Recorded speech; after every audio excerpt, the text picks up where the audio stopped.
Welcome to Casual Friday.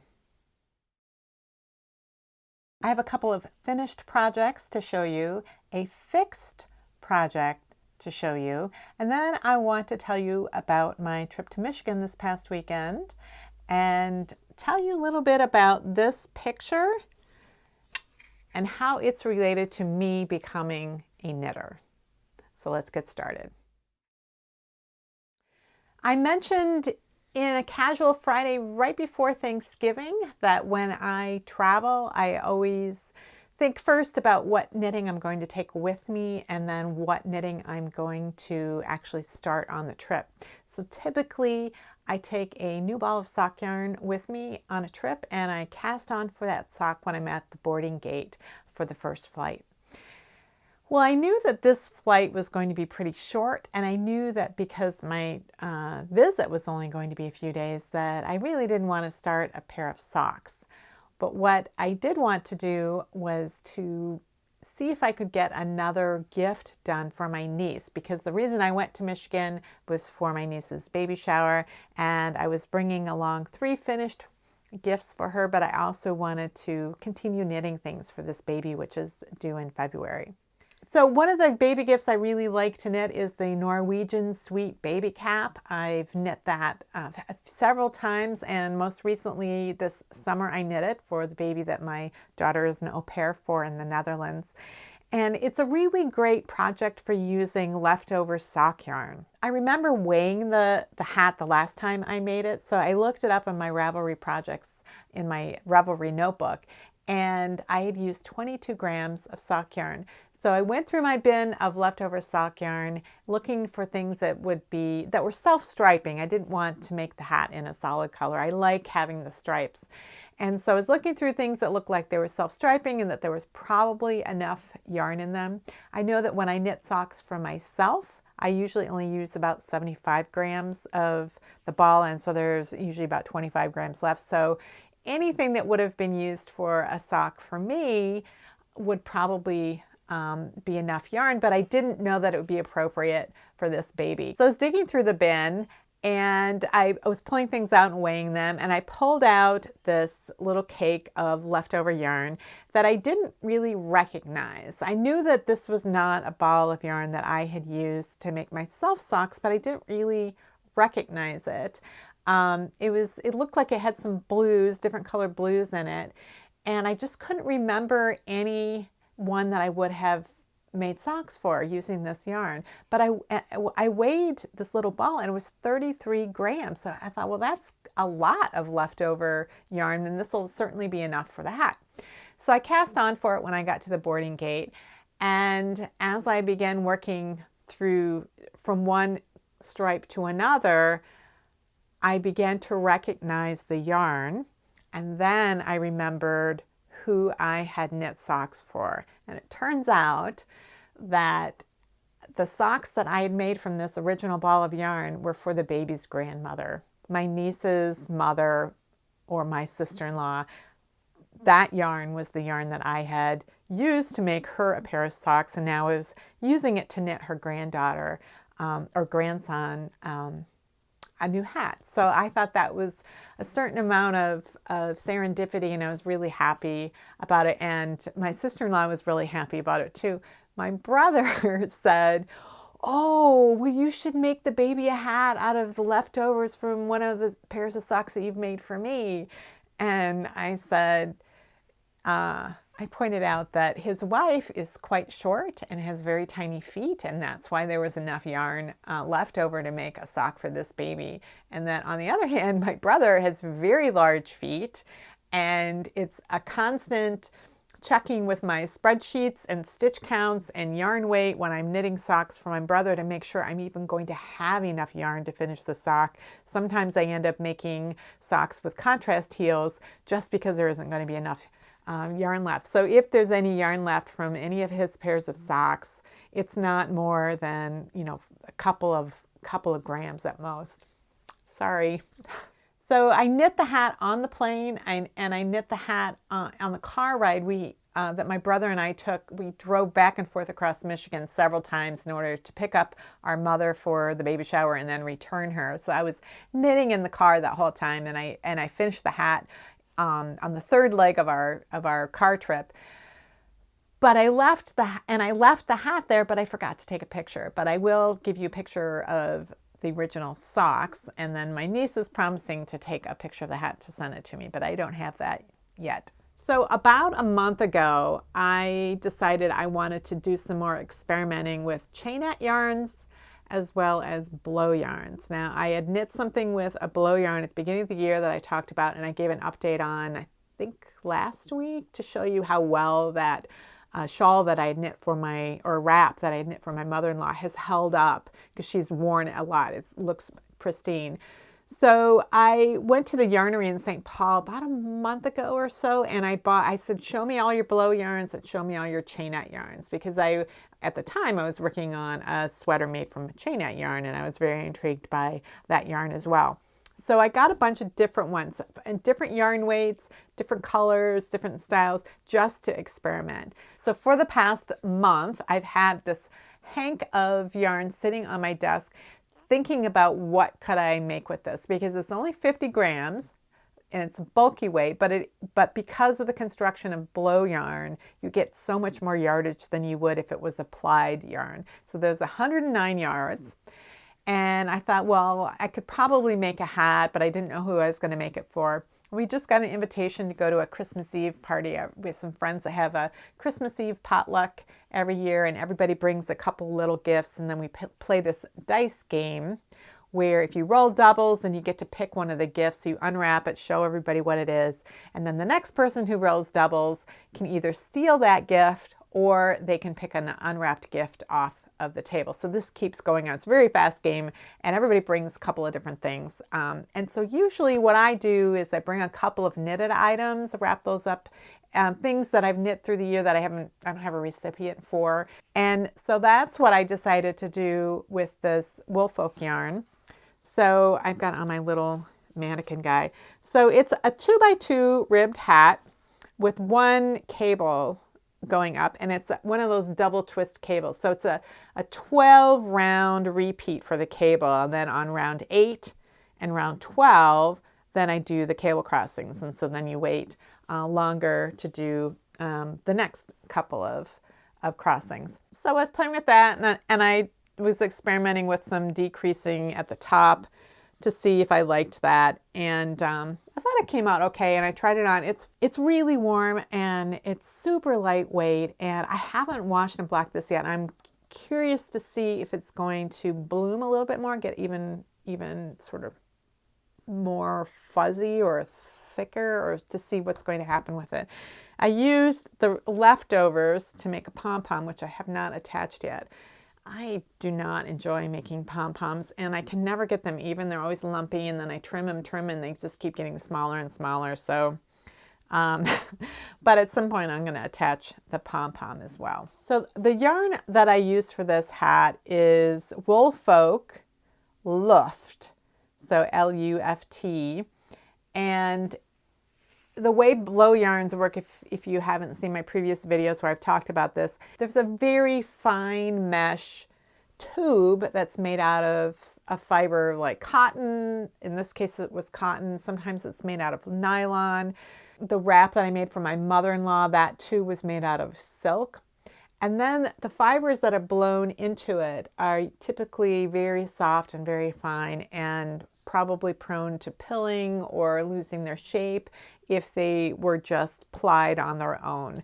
So those fibers are blown into the tube, and those fibers tend to be something like merino, like extra fine merino, or alpaca, or some kind of blend. And in this particular case, Woolfolk LUFT has 45% cotton, and that's what the tube is. The 45% cotton is the tube, and then 55% is this Orvis 21 Ultimate Merino. So it's like cashmere level softness. It has a smaller micron count than even extra fine merino.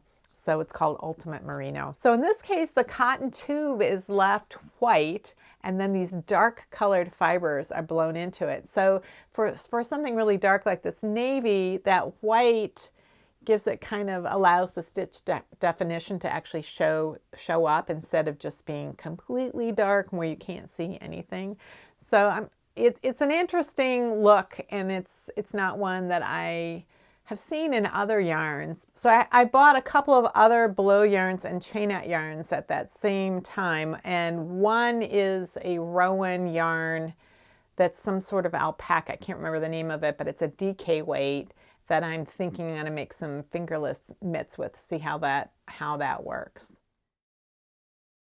So I'm wearing the cardigan that I talked about last week. I talked about the game plan that I had for this particular cardigan, and my game plan seemed to have worked. Now, my original plan, just to remind you, so this is how the back of the neck originally was shaped. The shoulders were straight, and then there was probably not that dramatically deep, but there was a dip in the back of the neck, which is really common in sweaters.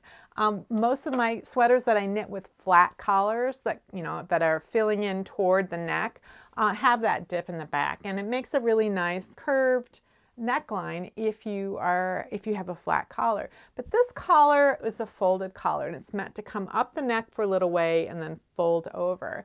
And what was happening was that the collar was getting pulled down into that dip, and I spent all of my time when I was wearing this, I always felt like my back neck was pulling down, and I kept trying to readjust everything, and I really didn't like the way it fit around my neck. So my plan was to take the collar out and then to fill in that dip using short riz. And my thought was to just fill it in using the ribbing that I was then going to use for the collar. Somebody in the comments suggested, though, that I fill it in with garter stitch. And I thought, oh, that's a really great idea, because the way this sweater is constructed is there are these panels of 33 rows of cables, and there's, I don't know, 5, 6, 7 cables that go from the front all the way around to the other front. So these are not the same cables going all the way around. And then there is a separation of, I think, 3 or 4 garter ridges. 3 garter ridges, and then you have another 33 rows of cabling, and then another separation with the garter ridges.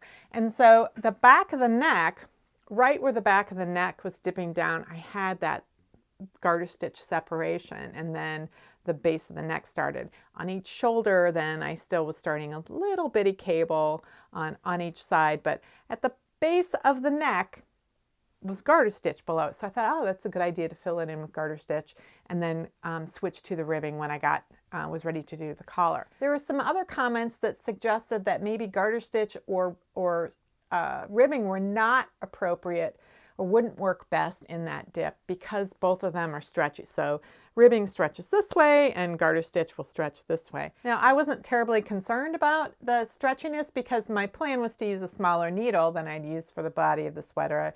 The body of the sweater, I used a size 7 needle, which is a 4.5 millimeter. And then for the collar and the button bands, I'd used a size 5. So that was my plan for filling in that dip with garter stitch, was to use the size 5 needle, and that's what I did. And now the collar is a little stiff right now because I used a new ball of yarn. I didn't reuse the kinky yarn. I ripped it out and then started with a new ball of yarn, and I haven't washed and blocked it yet, so it's a little stiff right here, so sometimes this ends up standing up.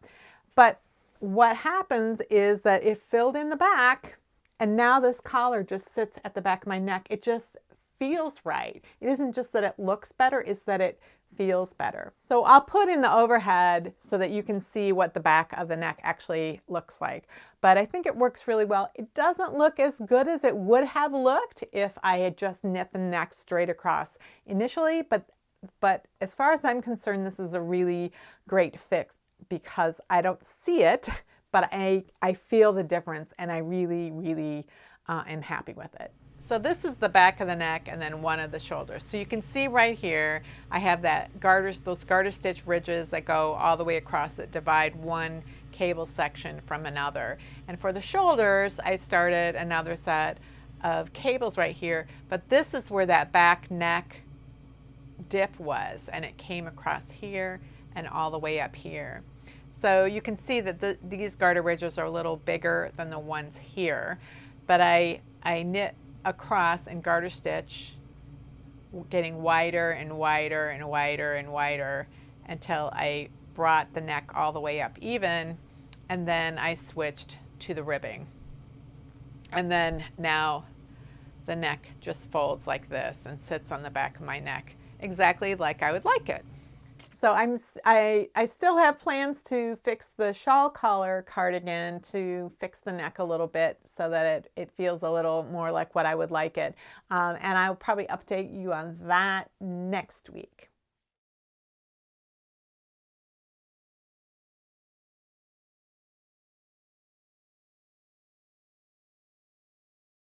When I first went to college, one of the things that my mother would do every Sunday was to call me at the dorm or in my apartment. And when I lived overseas, she did the same thing. She'd call me every Sunday, regardless of where I lived and how big the time difference was. She'd call me, and that was what we did on Sundays.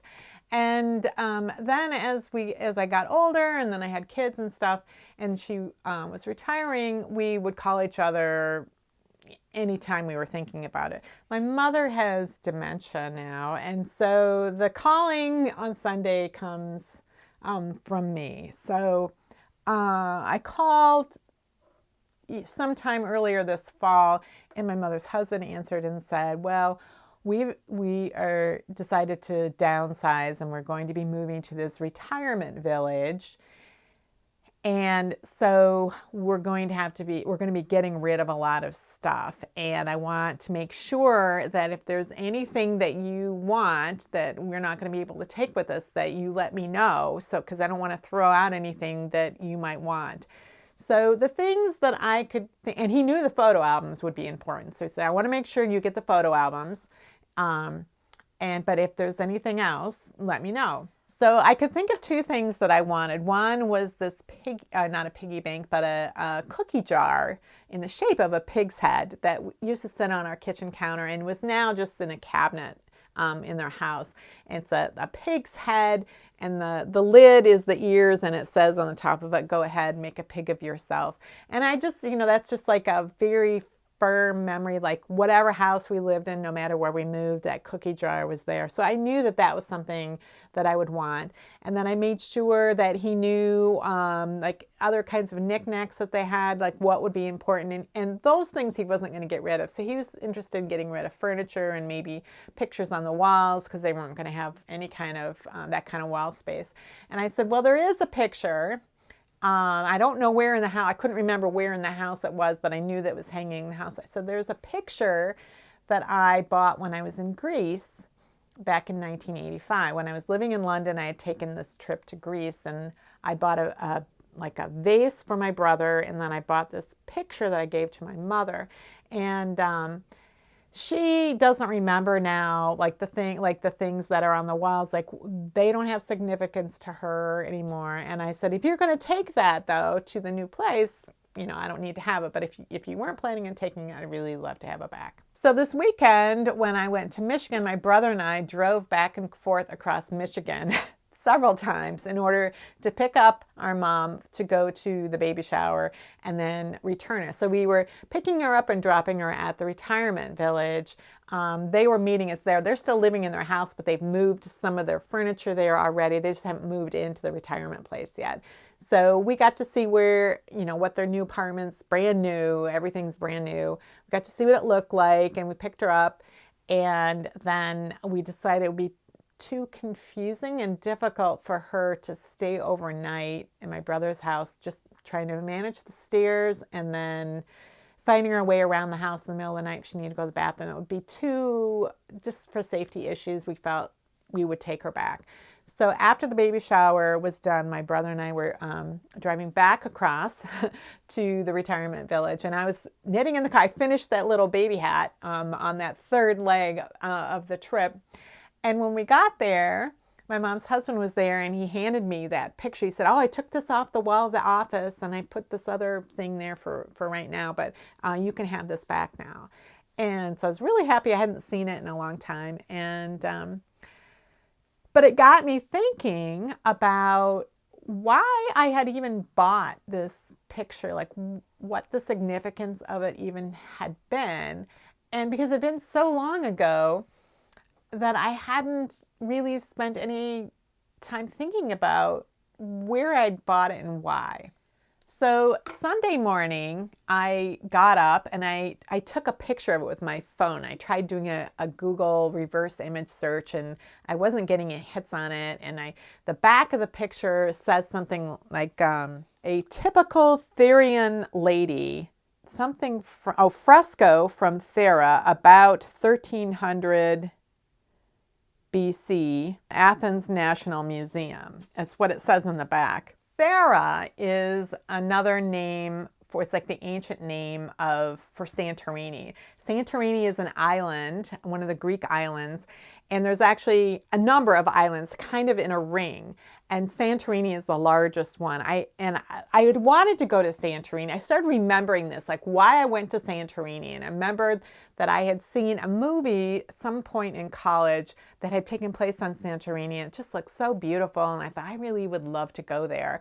And while I was there, I discovered that there was this archaeological dig that the public was allowed to come and see. And I was fascinated by that. And at one time when I was growing up, I'd wanted to be an archaeologist. And of course, I'd seen all the Raiders of the Lost Ark movies and make archaeology look sexy. And so I thought, well, this could be a really interesting thing to do. So I went through it, and it was a city that had been buried under volcanic ash, and in much the same way that Pompeii had been. And I was looking this up on Sunday to try to see if I could understand more about the whole situation of this archaeological dig, and then find out more about this picture, because I had a feeling that it had something to do with that archaeological dig. So there was this huge volcanic eruption in like 1700 BCE. And they say that it was like the biggest volcanic eruption in the past 5,000 years in the world. And so it buried everything in the same way that Pompeii was buried. But by the time that this site, which they're calling Akrotiri, by the time they found it, there had been archaeologists, like procedures had been put in place. And so it's been really well preserved and protected. Unlike Pompeii, which had been looted and for some time before it was protected and prevented from things being stolen. But just like Pompeii, Akrotiri had frescoes painted on the walls of these different buildings. And so I thought, okay, I bet that this is a reproduction of one of those frescoes. So I started looking up what were the frescoes of Akrotiri, and I found that this is actually part of a much larger fresco that's called something like Gathering Saffron or something like that. And it's actually two girls are in the fresco, and what this is right here, these are crocuses, and they're harvesting, I don't know if those are the pistils or the stamen, I don't know which my parts of flowers, but that's what becomes saffron. That's what saffron comes from. And so this is just a piece of a much larger thing, and this is obviously a reproduction of one of those frescoes. But so it's just refreshing my memory about where this picture came from and why I would have bought it. And okay, it did have significance to that particular archaeological dig that I had visited.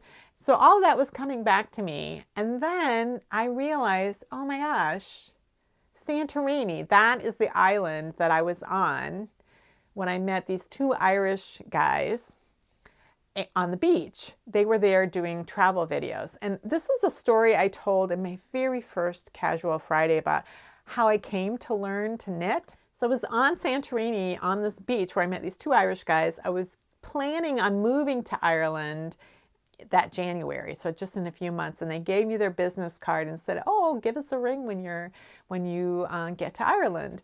And so I did that when I first got there and was staying in a youth hostel. I rang them up, and I had been to a temp agency looking for a job, and I was told you have to have a place to live before you can get a job. And so when I rang them up, I said, "Oh yeah, I've got to find a place to live so that I can then get a job." And they said, "Hold on a second," put me on hold, and then came back and said, well, that their secretary, Anne, had a flatmate that just moved out, so I could stay with them for a week, and then I'd be able to start working and also look for a flat to live in. So I'm like, oh, that's so great. So I was staying with them. I went back to the temp agency. I got placed in a job. And then later that week, they said, when I was, calling people up and making appointments to see different flats, they asked me if I wanted to stay in their flat.